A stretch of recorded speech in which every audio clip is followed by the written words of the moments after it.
ಸರ್ಕಾರ ಮಂಡನೆ ಮಾಡಿರ್ತಕ್ಕಂಥ ಬಜೆಟ್ ದೂರದೃಷ್ಟಿಯ ಬಜೆಟ್. 2047ರ ವಿಕಸಿತ ಭಾರತದ ಫೌಂಡೇಶನ್ ಹಾಕ್ತಕ್ಕಂಥ, ಭದ್ರ ಬುನಾದಿಯನ್ನು ಹಾಕ್ತಕ್ಕಂಥ ಬಜೆಟ್ ಇದಾಗಿದೆ.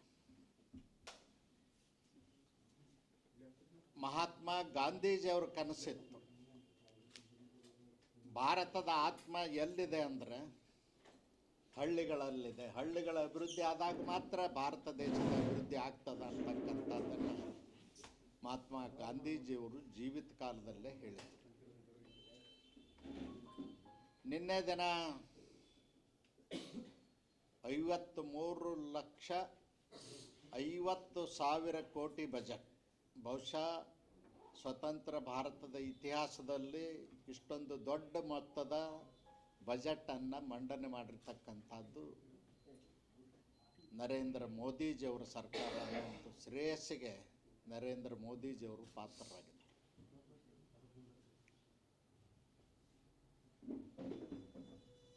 ಮಹಾತ್ಮ ಗಾಂಧೀಜಿಯವರು ಕನಸನ್ನು ನನಸು ಮಾಡಲಿಕ್ಕೆ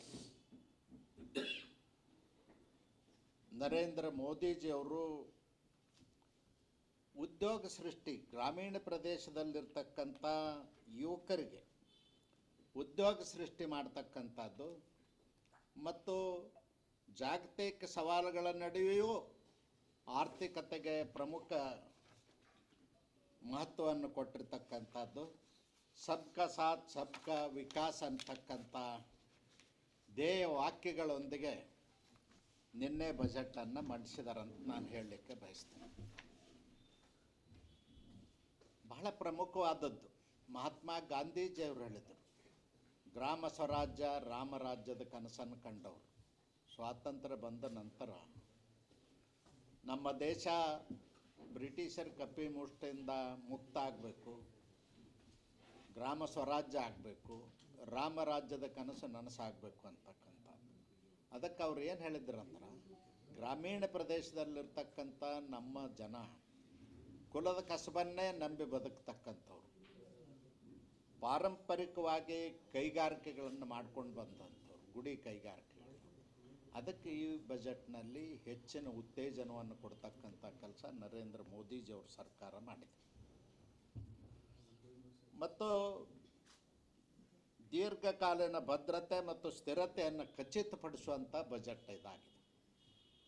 ಯಾಕೆ ಈ ಮಾತನ್ನು ಹೇಳ್ತೇನೆ ಅಂದ್ರೆ, ಭಾರತೀಯರಿಗೆ ಒಂದು ಸಂಸ್ಕೃತಿ ಇದೆ. ನಾವು ಗಳಿಸಿದ್ದನ್ನು ಹಿಂದೆ ಖರ್ಚು ಮಾಡಿ ನಾಳೆ ಬೆಳಗ್ಗೆ ಮತ್ತೆ ಖಾಲಿ ಇರುವುದಿಲ್ಲ.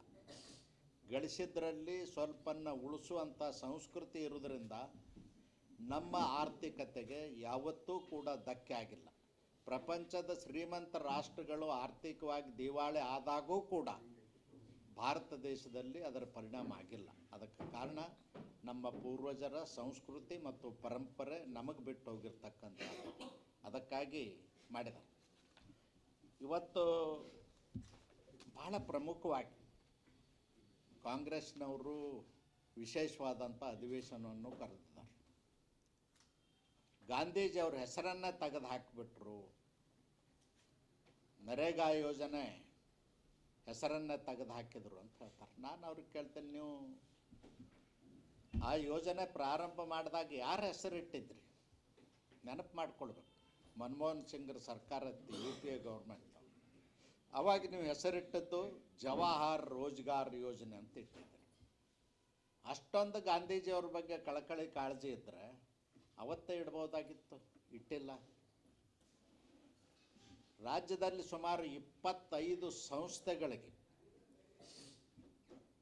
ಇಂದಿರಾ ಗಾಂಧಿ, ರಾಜೀವ್ ಗಾಂಧಿಯವ್ರ ಹೆಸರೇ ಇಟ್ಟಿರಿ. ಯಾಕೆ ಮಹಾತ್ಮ ಗಾಂಧೀಜಿಯವ್ರ ಹೆಸರು ಇಡಲಿಲ್ಲ? ಕಾಂಗ್ರೆಸ್ಸಿನ 60 ವರ್ಷದ ದೇಶದ ಆಡಳಿತದಲ್ಲಿ ಮಹಾತ್ಮ ಗಾಂಧೀಜಿಯವರೇ ಕಳೆದೋಗಿದ್ರು, ಇದ್ದಿದ್ದೇ ಇಲ್ಲ. ನಾನು ಯಾಕೆ ಅದನ್ನು ಹೇಳ್ತೀನಿ ಅಂದರೆ, ಪಂಡಿತ್ ಜವಾಹರ್ಲಾಲ್ ನೆಹರೂರವರು 1961ರಲ್ಲಿ ಸಾಬರ್ಮತಿ ಆಶ್ರಮ್ ಡೆವಲಪ್ಮೆಂಟ್ ಕಾರ್ಪೊರೇಷನ್ ಅಂತ ಒಂದು ಕಾರ್ಪೊರೇಷನ್ನೇ ಮಾಡಿದ್ದರು. ಒಂದೇ ₹1 ಅನುದಾನ ಕೊಡಲಿಲ್ಲ 60 ವರ್ಷ. ಒಂದೇ ಒಂದು ಅಭಿವೃದ್ಧಿ ಕೆಲಸ ಕಾರ್ಯಗಳನ್ನು ಮಾಡಲಿಲ್ಲ. ಸಾಬರಮತಿ ನದಿ ಸಂಪೂರ್ಣವಾಗಿ ಒಣಗಿ ಹೋಗಿ ಊರುಗಳಲ್ಲಿ ಆ ಚರಂಡಿ ನೀರು ಸಾಬರಮತಿ ನದಿಯೊಳಗೆ ಹರಿತಿತ್ತು. ಸಾಬರಮತಿ ಆಶ್ರಮದಲ್ಲಿರ್ತಕ್ಕಂಥ ಎಲ್ಲ ಕಟ್ಟಡಗಳು ನಾಶ ಆಗಿ ಹೋಗಿದ್ದು ಮಾಡಲಿಲ್ಲ. ಪಂಡಿತ್ ಜವಾಹರ್ಲಾಲ್ ನೆಹರು ಮಾಡಲಿಲ್ಲ, ಇಂದಿರಾ ಗಾಂಧಿಯವರು ಮಾಡಲಿಲ್ಲ, ರಾಜೀವ್ ಗಾಂಧಿಯವರು ಮಾಡಲಿಲ್ಲ.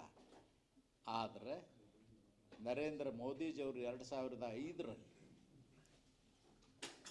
ಗುಜರಾತಿನ ಮುಖ್ಯಮಂತ್ರಿಯಾಗಿ ಮಾಡಿರ್ತಕ್ಕಂಥದ್ದೇನು ಸಾಬರಮತಿ ಆಶ್ರಮ ಅಭಿವೃದ್ಧಿ ನಿಗಮ ಅಂತ ಮಾಡಿ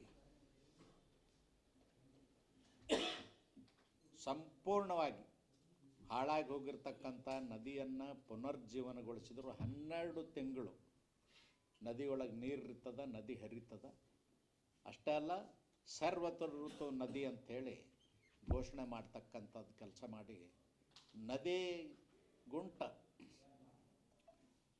ಗಾರ್ಡನ್ ಮಾಡಿ ಡೆವಲಪ್ಮೆಂಟ್ ಮಾಡಿ ಮಹಾತ್ಮ ಗಾಂಧೀಜಿಯವರು ಹೇಳಿರ್ತಕ್ಕಂಥ ಕೆಲಸ ಕಾರ್ಯಗಳನ್ನು ಅಲ್ಲಿ ಮಾಡೋದ್ರ ಮೂಲಕ ಅದೊಂದು ಅತ್ಯುತ್ತಮವಾದಂಥ ನದಿಯನ್ನಾಗಿ ಪರಿವರ್ತನೆ ಮಾಡಿದರು. ಅದಲ್ಲದೆ ಸಾಬರಮತಿ ಆಶ್ರಮದಲ್ಲೇನು ಕೊಂಪೆ ಆಗಿದ್ದು ಕಟ್ಟಡಗಳು ಅವನ್ನೆಲ್ಲವನ್ನು ಪುನರ್ಜೀವನಗೊಳಿಸಿ ರಿಪೇರಿ ಮಾಡಿ ರಿಹ್ಯಾಬಿಟೇಷನ್ ಮಾಡಿ ಅಲ್ಲಿ ಪ್ರವಾಸಿ ತಾಣವನ್ನಾಗಿ ಮಾಡ್ತಾರೆ. ದೇಶದಿಂದ ವಿದೇಶದಿಂದ ಬರ್ತಕ್ಕಂಥ ಪ್ರತಿಯೊಬ್ಬರೂ ಕೂಡ ಅಲ್ಲಿ ಹೋಗೇ ಬರಬೇಕನ್ನುವಷ್ಟರ ಮಟ್ಟಿಗೆ ಪ್ರವಾಸಿ ತಾಣವನ್ನು ಅಭಿವೃದ್ಧಿ ಮಾಡಿದ್ದಾರೆ. ನಾನು